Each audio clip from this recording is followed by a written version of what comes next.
The Alpha Mafia boss lifted the poison glass, and I had 3 seconds to decide whether an innocent man would die with him. The waiter's hand reached for the wrong tray. I moved before I could think, catching his wrist and switching the glasses so sharply that crystal struck crystal. Every head in Dominic Russo's private dining room turned toward me. The waiter whispered a shaken thank you. Dominic said nothing. He only watched the hand I had used to save the man, the same hand hiding a silver vial inside my cuff. My pack's order burned through my memory. Poison Russo. Confirm his death. Come home only when it's done. I had chosen a single glass because the shared decanter would have killed guards, servers, anyone unlucky enough to drink after him. That choice had forced me within 6 feet of the most dangerous alpha in the city. Dominic raised the glass again. I released the waiter and stepped back, counting exits. 2 doors. 6 armed men. 1 service corridor behind me. My thumb rubbed the inside of my wrist, pressing down the tremor the way Caleb had taught me. Useful hands did not shake. Useful hands came home. Dominic's glass stopped beneath his mouth. His gaze shifted from the wine to me. Not my face. My wrist. Sir, one of his men asked. Dominic placed the glass on the table without drinking. The soft click sounded louder than a gunshot. He crossed the room. I could have triggered the emergency dose in my ring, but it would have dispersed into the air. The waiter was still beside me. So were 2 young servers frozen against the wall. I curled my poisoned hand into my palm and let the opportunity pass. Dominic noticed that too. He stopped close enough that cedar, cold metal, and something darker cut through my weakened scent blocker. My body answered before my mind did. Heat flashed beneath my skin. My knees nearly failed. Dominic caught my wrist. Don't touch me. The words came out too formal, too controlled. A report disguised as resistance. His thumb rested over the pulse I could no longer steady. He inhaled once. The room changed. Dominic's men shifted toward their weapons, but their leader went completely still. His grip did not tighten. That frightened me more. His eyes lifted to mine, no softness in them, only a recognition so absolute it erased the distance between target and assassin. My mate. The vial slipped inside my cuff and struck my watch.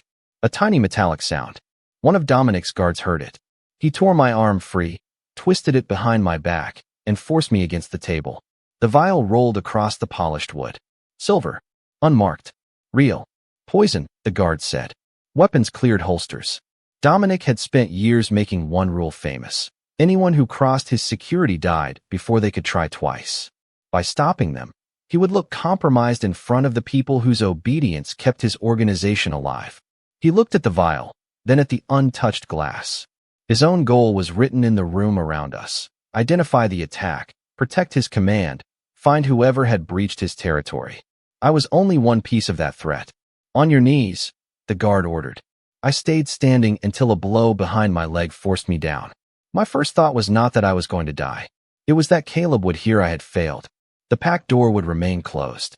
My name would be removed from the duty board before my body cooled. I can tell you how it works, I said. Dominic's expression changed by less than a breath. I hated myself for the offer, but information was value. Value bought time. I can identify the exposure window, the carrier, you think usefulness is the reason you're still alive? Dominic asked. I looked at the glass instead of answering. The waiter I had moved away from the tray was staring at me. When I saw that no one had touched him, some locked part of my shoulders released. Dominic followed my gaze. He saw the waiter, the switched glasses, the ring I had not used. For the first time, he looked at me as if the evidence did not fit the crime. Check the room, he ordered. No one touches the glass. No one touches him. Boss, he came here to kill you. And someone sent him without an exit. The guard's hold loosened by a fraction. Power moved back to Dominic, but not in the direction his men expected. He lifted the vial with a folded napkin, studying the liquid. Then he looked at the faint adhesive line around my wrist where the cheap blocker had started to fail. Did you smell the poison? I asked before I could stop myself. His eyes returned to mine. I smelled both. The answer closed one question and opened a worse one. He knew I was his mate. He knew I was an assassin. And instead of choosing which truth mattered, he was examining the space between them. Dominic dismissed the waiter and the servers, costing himself witnesses he might have questioned, then ordered his men to lock down every route into the building. Only when the civilians were gone did he crouch in front of me. He did not release me. He did not claim me again. His gaze stayed on my wrist as though it contained evidence I had never been allowed to read. Your pack knew what you were, he said. They knew what I might recognize. My mouth went dry. Caleb had insisted on the weaker blocker. Caleb had changed the route. Caleb had told me there would be no second attempt. Dominic placed the poison vial between us. So tell me, Ethan Cole, why did your pack send my mate here to die? Dominic's question should have sounded impossible, but the vial between us made it feel like an accusation I had been trained not to understand. They sent me to kill you, I said. That is the only reason. Then they built a bad plan. He rose and gave 2 orders. Seal the room. Test everything. His men moved without asking why he had not ordered my death. That silence cost him something. I could see it in the way his second-in-command watched him instead of me. I was taken to a windowless office with 1 door, 1 camera, and a steel table bolted to the floor. Someone placed a padded chair on my side. I stayed standing. Dominic sat across from me, the poison glass sealed inside a clear evidence container beside his hand. Sit. I'm fine. That wasn't the question. My eyes went to the door. Dominic noticed. He moved his own chair 2 feet to the side, leaving my view of the exit unobstructed. He did not mention the concession. I sat with my back against the wall. A technician entered carrying gloves, testing strips, and a portable scanner. When she reached toward the outer rim of the evidence container, I saw the faint shine near the seal. Stop. Everyone froze. The technician's fingers hovered inches away. The carrier transfers through oil, I said. If the vial leaked onto the glass, it could be on the container now. Dominic's gaze sharpened. You said the glass was the delivery system. It was. That is not what I asked. The technician slowly withdrew her hand. One of the guards looked at me as if my warning had only proven I deserved a bullet. He was not wrong. I had just admitted I knew enough about the poison to predict secondary exposure. Dominic could use that against me. The pack could use the warning as proof I had helped him. I had still spoken. The technician changed gloves, bagged the container again, and moved it beneath the scanner. You protected her, Dominic said. I protected the sample. Your hand moved before you looked at the sample. I pressed my thumb against the inside of my wrist. What do you want from me? I asked. The truth. That is not a measurable request. For the first time, something almost human crossed his face. Not amusement. Recognition of a habit he understood too well. What do you want, Ethan? The question should have been simple. Food. Freedom. A promise not to die. My mind searched for the correct exchange instead. What do you need? His mouth flattened. That answer tells me more than you intended. Before I could reply, the device hidden inside my belt vibrated once. Every guard reacted. Dominic held out his hand. I removed the communicator and placed it on the table rather than let anyone search me. The screen lit on its own. Asset compromised. Do not recover. For 1 second, no one spoke. I read the line twice, then a 3rd time, searching for a secondary code that would change its meaning. There was none. Standard containment language, I said. The lie came too quickly. Dominic leaned back. They called you an asset. That is operational terminology. They said not to recover you, because recovery would expose the pack. You are still defending them. I am explaining procedure. My shoulders had gone rigid enough to ache. I kept my eyes on the communicator because looking at Dominic would have made the message real. He reached toward the device, then stopped before touching it. May I? The question unsettled me more than a command would have. I nodded once. He turned the screen toward the technician. Trace the source. Preserve the message. If they detect the trace, they already abandoned you. You don't know that. Dominic looked at me for a long moment. Neither do you. The technician broke the silence. Boss. The scanner displayed a red band across the test field. There's exposure. Dominic's second-in-command stepped closer. From the glass. Not enough was ingested for this reading. Every eye turned to me. I looked at Dominic's right hand. A faint discoloration marked the skin near his thumb where he had touched the stem before the container was sealed. The poison had crossed through contact exactly as Caleb's incomplete notes warned it might. Dominic followed my stare. How long? He asked. I knew the first stage window. I knew what symptoms came next. I also knew the neutralizing ratio, and that information was the only thing in the room making me necessary. If I gave him everything now, I would become useless again. The thought arrived before the shame. It depends on the carrier concentration, I said. That is not an answer. I need the full test. Dominic stood too quickly. His hand struck the table. The evidence container rattled. His men reached for him. He waved them back, preserving authority even as the color left his face. Power shifted without anyone naming it. The Alpha Mafia boss controlled the room, but I controlled the one piece of information that might keep him alive. I hated the relief that gave me. Then the technician reached for his wrist with an unprotected hand. Gloves, I snapped. She stopped. I pointed to a second pair and told her which surface to avoid. By the time she secured the sample, I had revealed more of my training than I intended. Dominic lowered himself into the chair, his gaze never leaving mine. You keep saving people while insisting you came here to kill me. Those facts are not incompatible. No, he said quietly. But they make your pack's choice of assassin. Very interesting. The communicator flashed again. No extraction route. No new order.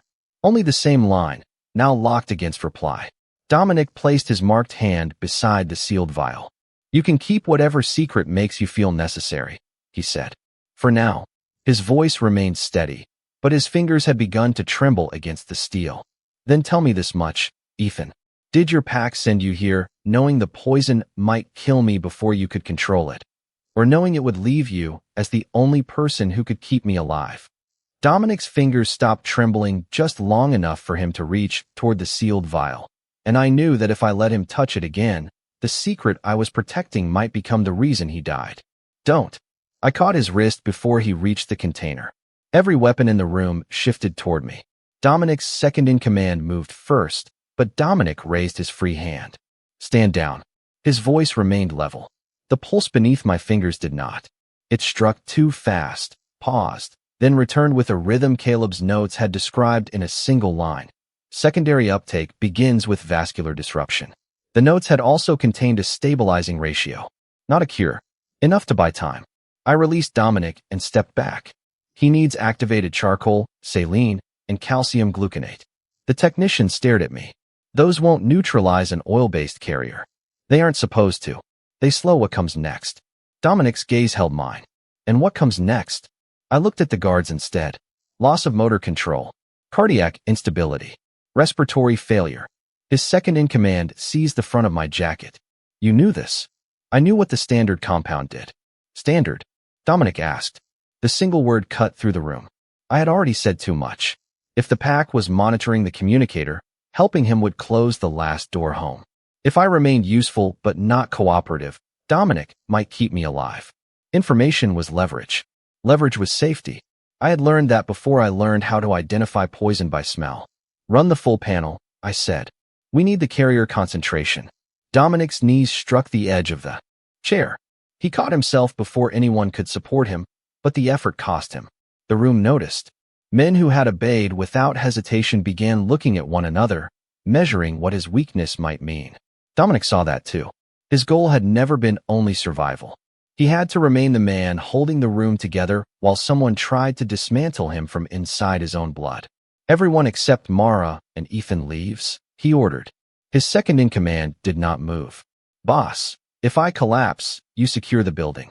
You do not touch him unless he tries to leave. The man's eyes narrowed at me. He already tried to kill you. Then it should concern you that he keeps preventing other people from being poisoned. The guards withdrew, but Dominic paid for the order in the silence they carried out with them. When the door shut, he lowered himself into the chair. Mara opened a medical case and prepared the saline line. I noticed she had selected the wrong port. The left one, I said. Why?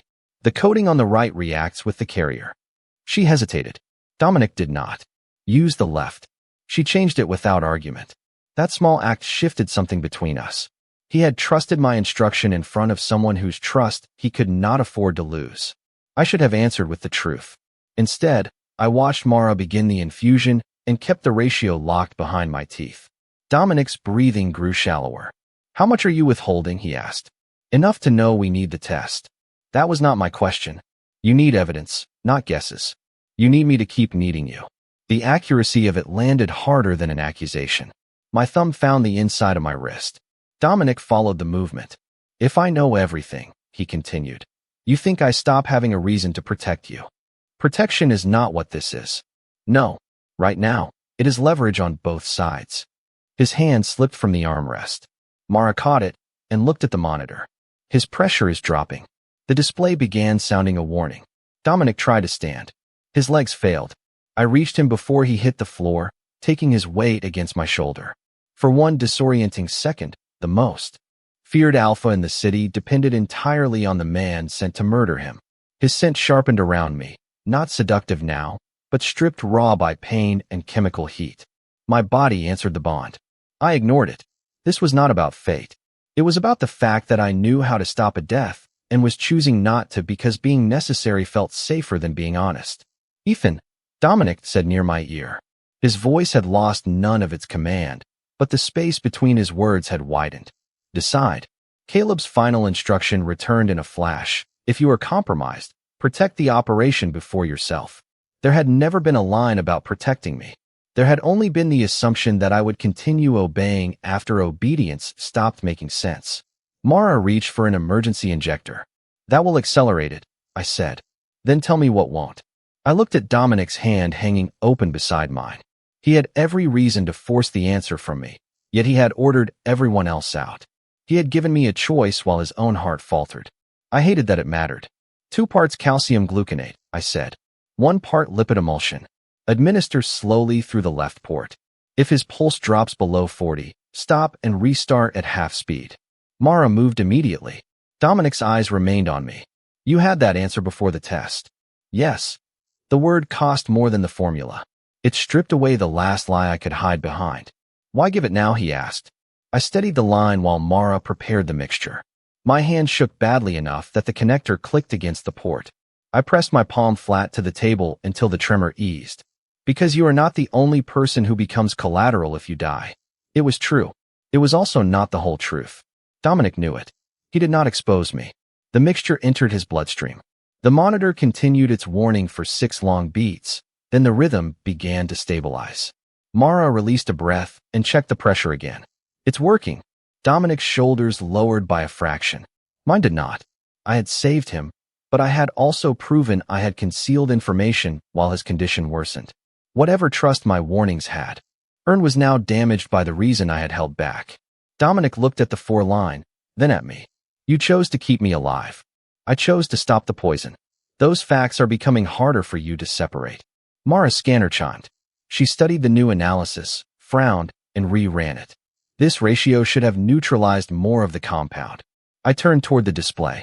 The molecular structure on the screen contained an additional chain I had never seen in Caleb's instructions. A second carrier. A delayed trigger. The mixture had slowed it, nothing more. "What is it?" Dominic asked. I enlarged the pattern, already knowing what it meant for both of us. "The poison was altered after I was trained to use it." Mara looked from the screen to me. "Then whoever sent you made sure you couldn't finish the job cleanly." Dominic's gaze hardened. "Or reverse it." The monitor began counting down to the next projected instability window. I stared at the unfamiliar compound and understood the part my pack had never expected me to survive long enough to learn. They had not only sent me without a way home. They had sent me with a poison designed to remain beyond my control. The poison was not the only thing my pack had altered. Dominic had Mara move us to a secured records room beneath the building, where every surface could be wiped clean and every signal entering or leaving could be traced. The sealed vial sat beside the mission file on the steel table. I kept aligning them until their edges matched. "Start with the route," Dominic said. His color had returned, but he moved as if each breath had to be negotiated. The route was efficient. It put you through 3 controlled checkpoints and within direct scent range of me. I was supposed to reach your glass. You could have done that from the service corridor. He pushed a map toward me. The marked path crossed the dining room twice before reaching Dominic's table. I had memorized every turn. I had never asked why the safest route had been rejected. Asking questions had never made me more useful. It had only made the person giving orders wonder whether I could still be trusted. The corridor had additional cameras, I said. Dominic tapped the security report.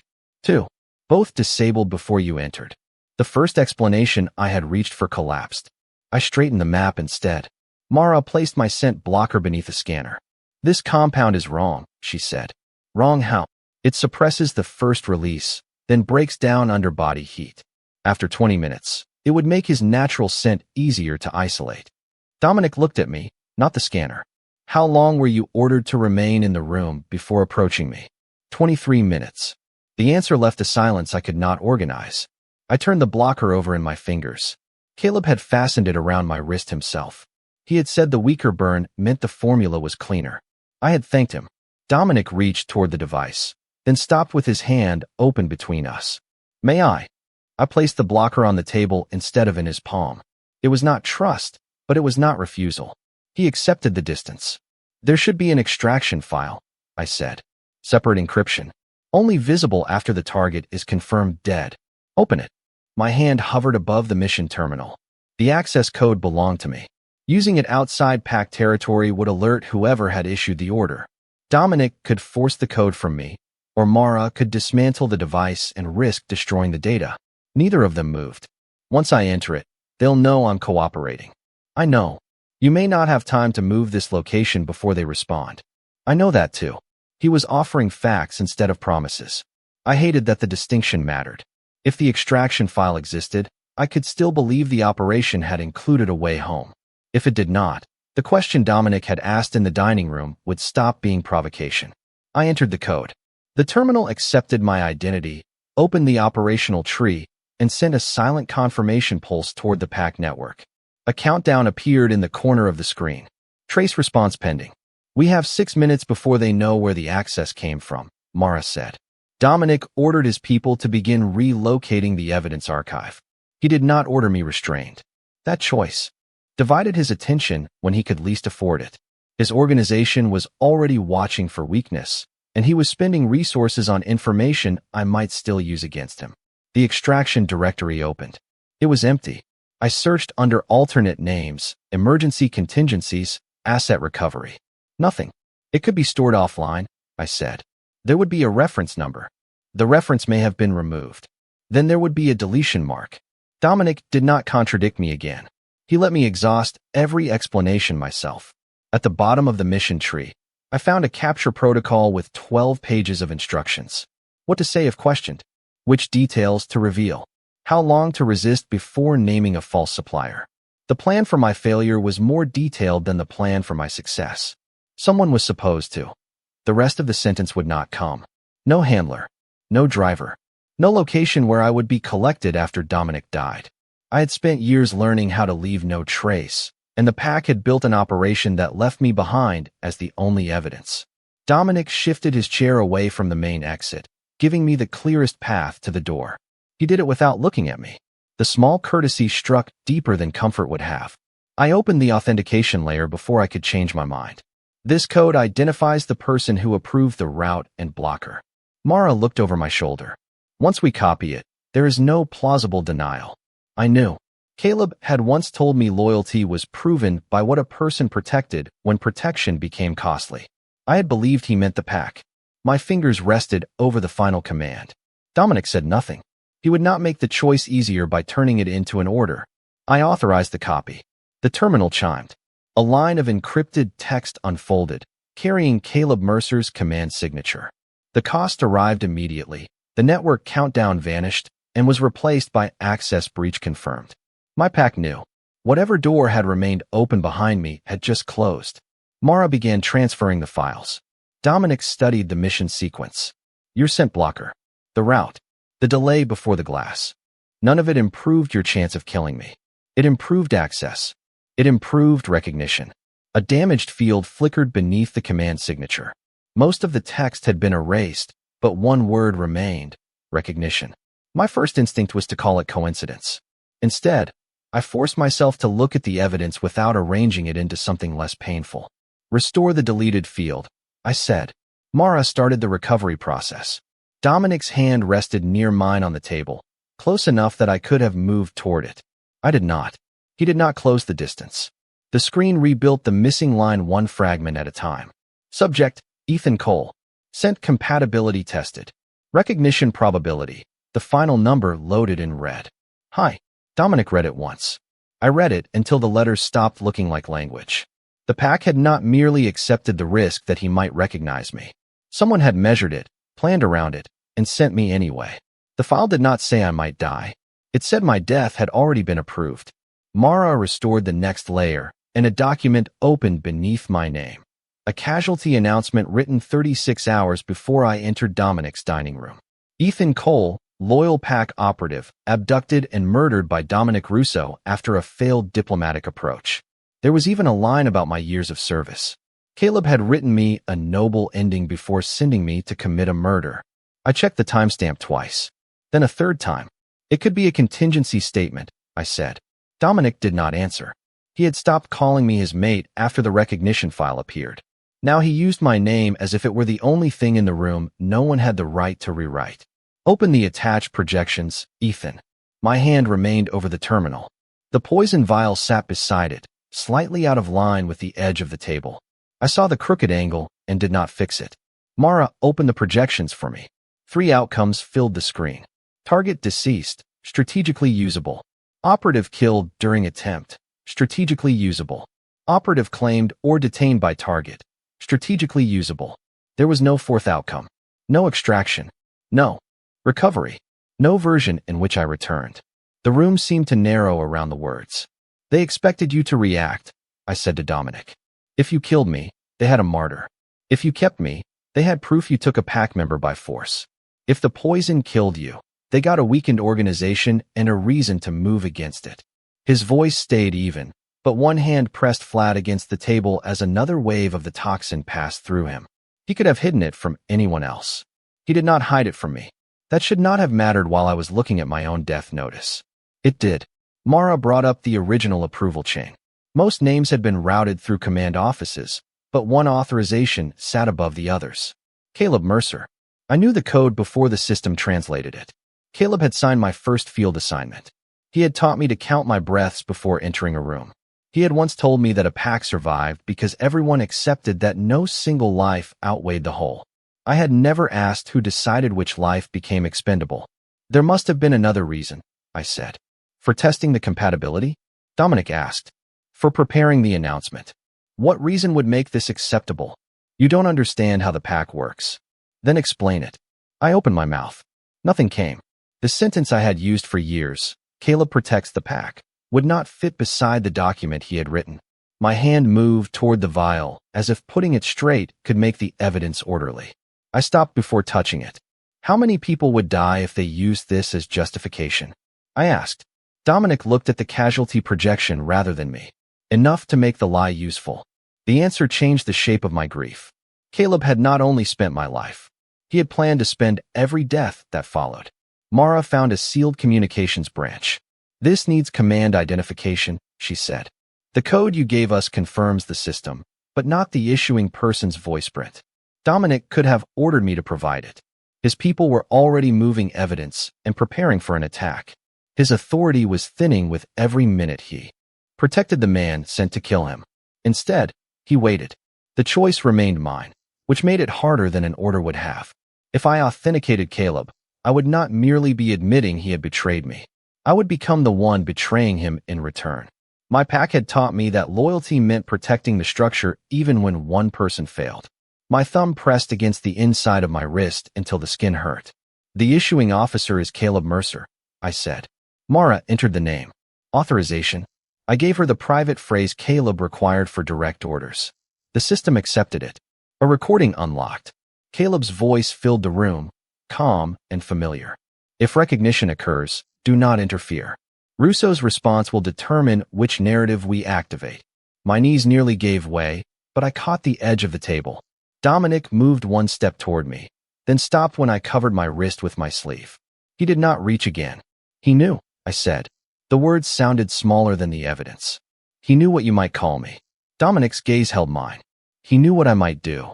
For the first time, I saw that he had been placed inside the trap too. My poison, his instincts, my death, his reputation.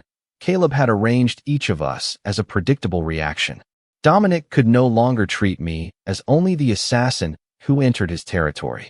I could no longer treat him as only the target who ruined my return. We were standing on opposite sides of the same weapon. Mara copied the files to an isolated drive. Once this leaves the system, Mercer will know exactly what was accessed. Send it, I said. Dominic studied me. That makes you impossible for him to recover quietly. He never planned to recover me. The truth cost me the last place I had been pretending still existed. Mara initiated the transfer. My communicator activated before it finished. A new message replaced the locked order. Ethan Cole is no longer PAC. Termination authorized. Dominic read it over my shoulder. He did not say my mate. He said my name. Ethan, this means he will come for you now. I looked at the death announcement, the poison vial, and the signature of the man who had already buried me. No, I said. It means he knows I survived the ending he wrote. Dominic used my voice to bait Caleb before he told me I was the trap. The plan sounded simple when he presented it. Answer the termination order, force Caleb to confirm it, preserve the transmission. Dominic said nothing about letting the pack trace my signal long enough to find us. He'll expect fear, Dominic said, placing the communicator on the table between us. The underground safe house had no windows and 2 exits, both guarded by men who now watched me as a threat their boss refused to remove. Give him enough to believe you want back in. I don't. He doesn't need the truth. He needs the version he can control. Dominic's color had worsened since the toxins surged again, but he kept one hand flat beside the evidence drive as if stillness could substitute for strength. His goal was larger than keeping me alive. He needed Caleb's direct order before the pack could erase the command chain, and he needed it before his own people decided protecting me had become more dangerous than losing him. What exactly are you asking me to say? I asked. That you made a mistake. That I forced you to cooperate. That you can finish the assignment if he gives you a way back. Every sentence turned my survival into something Caleb would understand. Usefulness. Obedience. Shame. I looked at the communicator. And when he responds, we record it. That's all. Dominic held my gaze for half a second too long. That's the objective. It was not an answer, but I wanted it to be one. I wanted to believe the man who had stopped calling me his mate understood why incomplete choices were not choices at all. I activated the channel. Caleb answered on the second pulse. Ethan. My name and his voice nearly returned me to the training room where he had taught me how to hold a blade without looking angry. You accessed restricted files, he said. Russo made me. The lie scraped my throat.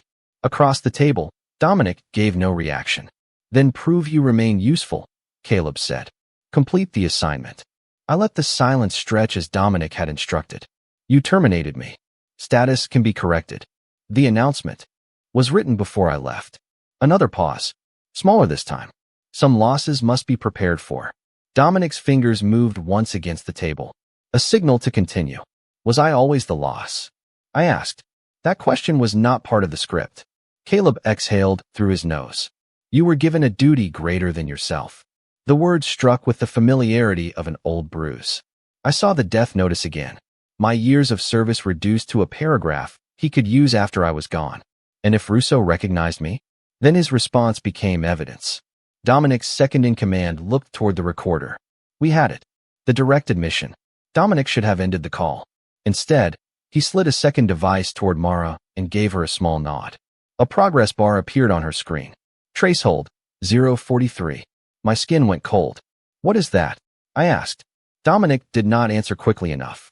Caleb continued speaking, but his voice had become distant. Where are you, Ethan? Mara's progress bar climbed. Dominic's hidden goal became visible all at once. Caleb's admission was not enough. He wanted the command relay, the location of the pack node, proof that could not be dismissed as a forged recording. He had needed Caleb to remain connected. He had needed me to sound desperate enough to hold him there. You said we were only recording, I said. Caleb heard the change. Who is with you? Dominic reached for the communicator. I pulled it away first. How long have you been tracing him through me? Ethan, keep the channel open. How long? 30 seconds more. It was the language of necessity. The same language Caleb used when a life became strategically usable. My pulse pressed hard beneath the place Dominic had once held, but I did not cover it. I wanted him to see exactly what his decision had done. You decided before you asked me, I said. I decided we needed evidence strong enough to end this. You decided what I was for. The progress bar reached 90%. Then every light in the safe house turned red. An alarm tore through the room. Mara looked at a second monitor. They reversed the trace. Dominic closed the channel, but too late. A blast struck somewhere above us. Dust fell from the ceiling. One of the guards shouted from the corridor, followed by gunfire and the heavy collapse of something metal. Dominic's second-in-command ran for the door. West access breached. The safe house had been hidden for 6 years. Dominic had traded that protection for 30 seconds of control. He stood, swayed, and caught the table. I moved toward him before stopping myself. The instinct to help remained, trust did not. Another guard stumbled through the doorway with blood running down one sleeve. He was the same man who had forced me to my knees in the dining room. I crossed to him anyway, tore open the emergency kit, and pressed gauze over the wound. Hold this. I can manage. Then manage without bleeding on the evidence. My voice was sharper than necessary. My hands were steady because someone else needed them to be. Dominic began issuing evacuation orders. He secured the drive, reassigned the exits, and ordered 2 men to cover me. No, I said. He looked at me across the room. This location is compromised because you used my reaction to compromise it. And now I am protecting you from the consequence. That does not return the choice. The wounded guard watched us, his hand pressed over mine against the bandage. Dominic opened his palm toward me, the gesture he had started using instead of taking my wrist. For one breath, I almost stepped closer. Then I pulled my sleeve down over the place he had first recognized me. Ethan. Mr. Russo, I said, making the distance formal again. You have your evidence. You no longer have my cooperation. Something in his face closed. Not anger, but the understanding that he had won the operation and lost the only thing the victory required. The alarm changed pitch. Mara looked toward the security feed. They found the lower access. Dominic's hand remained open between us. I turned away from it and helped the wounded guard stand. Behind me, Dominic gave the order to abandon the safe house he had kept secret for years.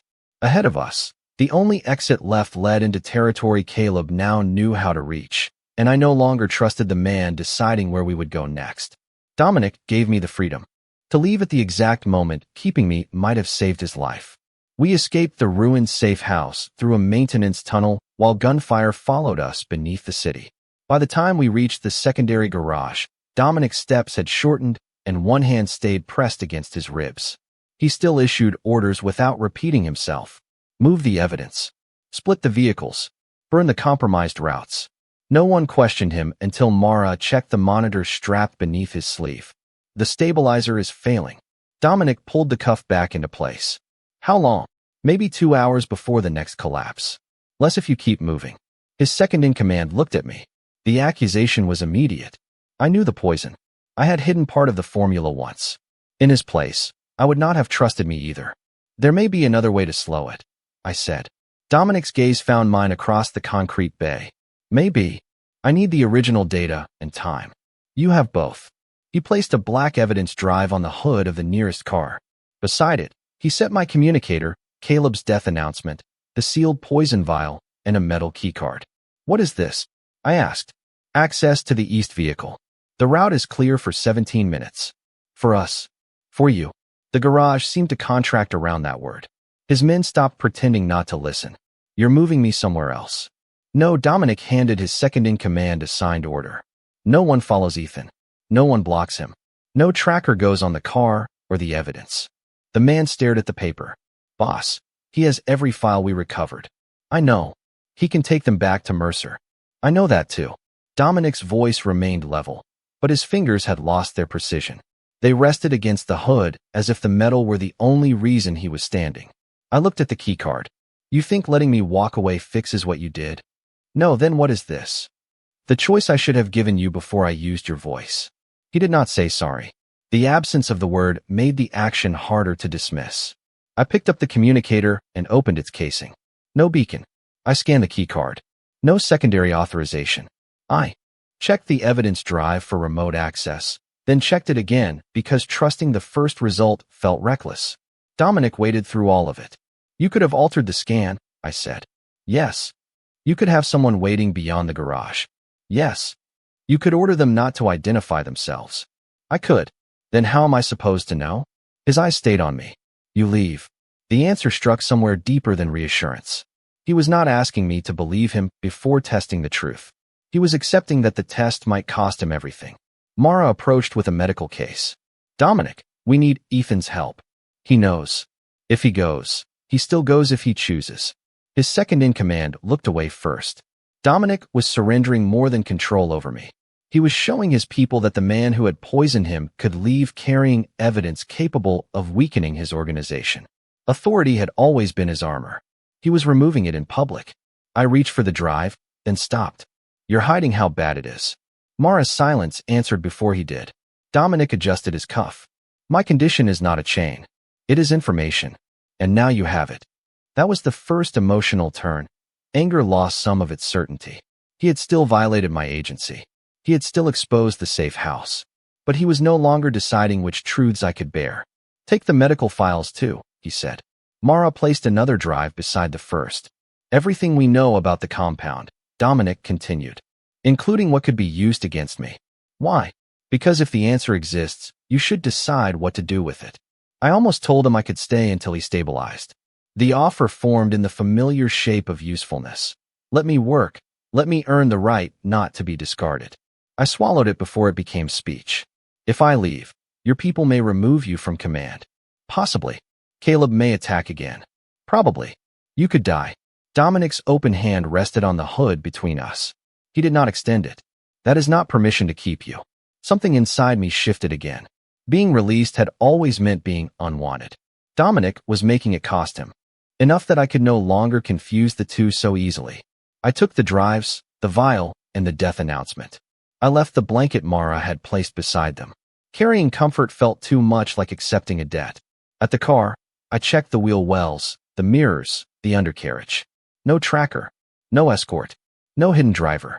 Dominic remained where I had left him, one hand on the hood, giving me the distance I had demanded. No one will stop you, he said. Even if I give this to Caleb? Even then. His answer exposed the fear he had avoided naming. If I was free, I might choose the man who had raised me over the man fate had tied me to. He accepted the possibility anyway. I got into the car.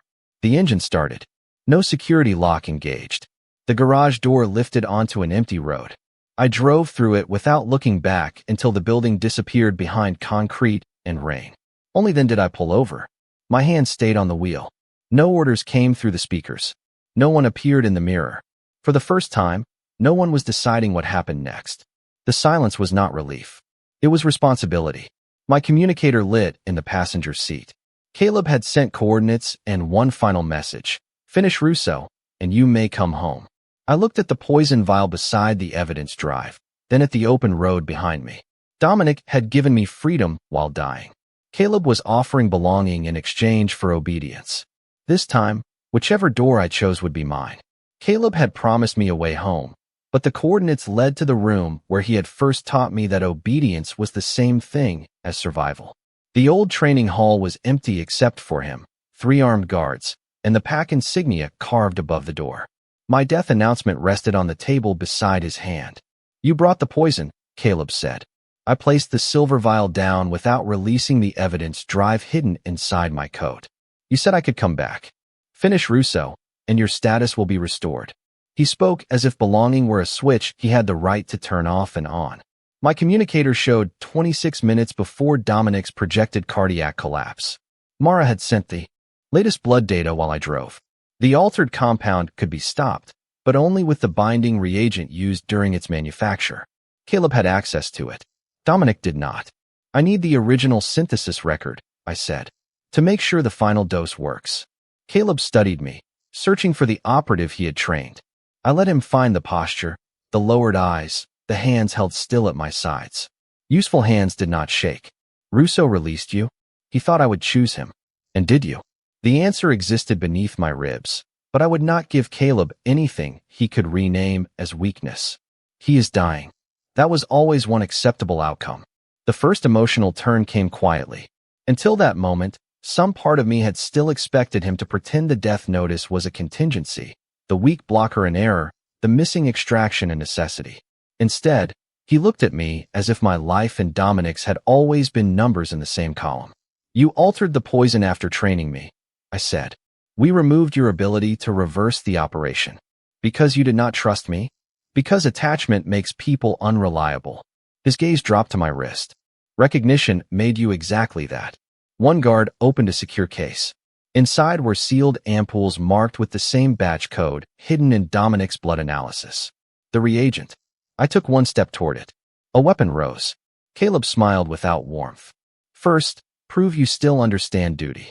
He slid my communicator across the table. Dominic's emergency channel was already open. Caleb had intercepted it. Mara's voice broke through beneath static. Ethan, his pressure is falling again. Dominic said nothing. He was conserving breath or refusing to turn his condition into a command. Caleb placed the vial in front of me. Tell them you are returning. Then give Russo the final dose. He already has poison in his system. This activates the delayed carrier. His death will appear to be the failure of your treatment. And then the pack receives you as the man who escaped mafia captivity and completed his duty. Home, rewritten as a reward for becoming useful again. My fingers moved toward the vial. Caleb, relaxed by a fraction. He thought the old reflex had won. I touched the glass, remembered Dominic placing the keycard and evidence in front of me, and stopped. No one had followed me. No tracker had activated. He had allowed me to make a choice that could destroy him. Caleb was offering only an order disguised as forgiveness. You decided I was dead before I left, I said. We prepared for sacrifice. Mine. One life against the pack. How many people would you have sent after me once Dominic reacted? Caleb's jaw shifted. As many as survival required. That was the second emotional turn. The shame I had carried for being skilled enough to use became something else. Skill was not loyalty. Survival was not permission. I withdrew my hand from the poison and pressed the control on the evidence drive inside my coat. A transmission indicator flashed beneath my cuff. Every file began uploading through the secure pack channel Caleb had opened to intercept me. Recognition probability. No extraction. The death announcement. His recorded order. One of the guards noticed the light. He's transmitting. Caleb reached for the drive. I knocked the poison vial into his path. He caught it by instinct, protecting the weapon before the evidence. That hesitation gave me enough time to seize the reagent case. A guard grabbed my shoulder. I drove my elbow back, broke his hold, and slid the case across the floor toward the open communicator. Mara, batch code 74C. 2 milliliters of the clear binder for every unit of lipid emulsion. Ethan, Dominic's voice came through, rough and distant. Get out. It was not an order. I heard what he was trying not to say. Do not trade your life for mine. Caleb raised his weapon. You still think he will let you be anything except his mate? I kept the communicator open while Mara repeated the ratio. I don't know what he'll let me be. My voice failed once, then steadied. I don't know if he'll forgive me. I don't even know if he'll want me there when this is over. Dominic drew a breath on the other end. I continued before fear could turn the words into a transaction. I'm saving him because I choose to. Caleb fired at the transmitter. I moved first, taking the shot across the upper arm instead of letting it destroy the drive.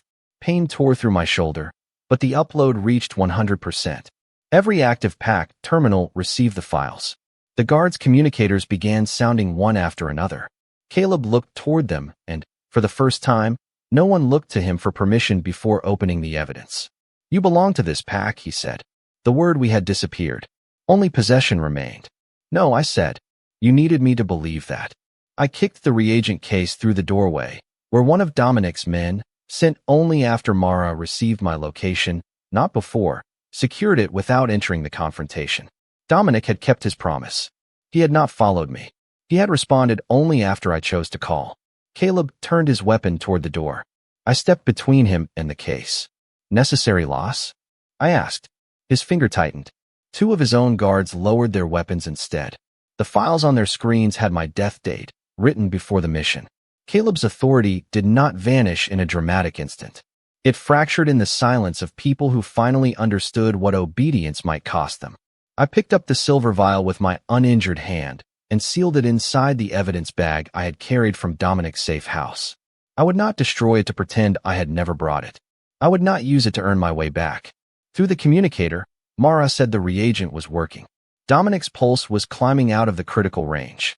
I closed my eyes for 1 second, then opened them before relief could make the decision for me. By the time I returned to Dominic, he was conscious but too weak to sit without support. His hand opened on the blanket between us. He did not reach. I placed the evidence bag beside him, not my wrist. I came back because I chose to, I said. His fingers remained open. And what happens next? I looked at his waiting hand, then at the unlocked door behind me. What happens next is still my decision. 3 days after Dominic survived, the door to my room still had no lock. I checked it every morning anyway. On the 4th, I reached for the handle, stopped, and let it remain behind me without testing it.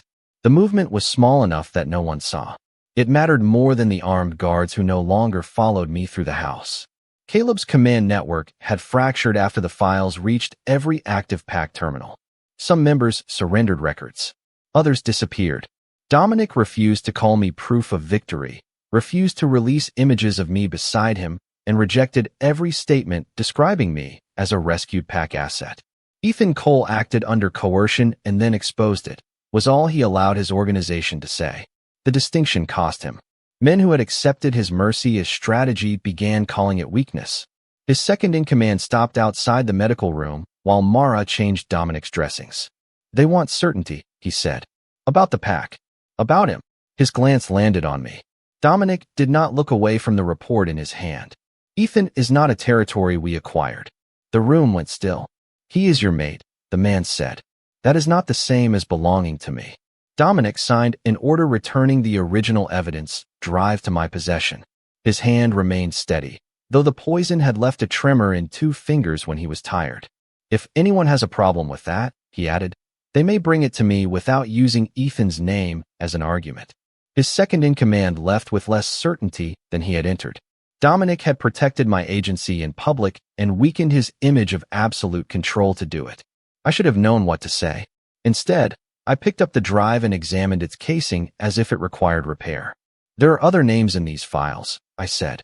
"People Caleb reassigned after they questioned him. I can help locate." The old offer formed easily. Work in exchange for space. Usefulness in exchange for not being sent away. Dominic set down his pen. "You can help if you choose. The records need someone who understands the codes." "That is true. Then I should stay until Ethan." He said my name without command, and the sentence collapsed. His gaze dropped to the bandage on my upper arm. I had changed it myself that morning, badly, because accepting Mara's help had felt like creating another debt. Dominic noticed the uneven edge, but did not reach for it. "What do you want?" he asked. The first emotional turn came in the silence after the question. There was no poison glass between us, no countdown, no order from Caleb. Dominic would live if I walked out. The evidence was already secure. No one required my presence. I looked toward the open door. "I can help with the remaining cells," I began. Then I heard the bargain inside my own voice. I stopped. My thumb moved toward the inside of my wrist, but I caught the motion and lowered my hand. "No," I said. Dominic waited. He did not rescue me from the answer.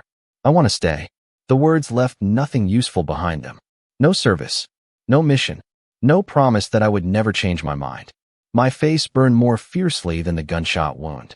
"But I need the door to remain unlocked," I continued. "I need the evidence to stay accessible. And if you decide something that uses me, my name, or the bond, you ask first." Dominic's eyes held mine. "Agreed. You answered too quickly. Because none of those conditions should require negotiation." He leaned back, leaving space between us. "But staying cannot become another assignment. You do not owe me permanence because you saved my life. And you don't get certainty." The second turn passed through his expression as a brief tightening around the mouth. That was the cost I was asking him to accept. I could choose him today and still possess tomorrow. "No," he said. "I get your answer when you give it." Mara had left clean bandages on the table. Dominic glanced toward them. "May I?" The question was about my arm, but the meaning reached further. I sat beside him and offered the injured side. He removed the uneven bandage without commenting on my work. His touch remained careful and impersonal until I stopped holding my shoulder rigid. Even then, he did not assume permission had expanded. When he finished, I noticed the cracked clasp on the medical case. I took it from the table, aligned the bent pieces, and repaired the hinge with a small tool from the drawer. Dominic watched, but did not call the gesture service. He only tested the clasp once and placed the case where we could both reach it. Later, when the evidence meeting ended and the last guard left, Dominic stood near the open doorway. The silver poison vial remained sealed inside a transparent evidence bag on the shelf behind us. It no longer waited in my hand. It could no longer earn me a home or take one away. Dominic opened his palm. He did not extend it far enough to close the distance. "Will you stay?" he asked. The door behind me was open. My car keys were in my pocket. The original files belonged to me. Nothing in the room could prevent the answer he feared. I stepped closer. I want to. His hand remained open. May I? I looked at the palm that had once closed around my wrist before I could choose. Then I placed my wrist into it myself. Dominic's fingers curved only after I left it there. His grip was warm, loose enough to break, strong enough to answer. Behind me, the door stayed unlocked. I did not turn to check.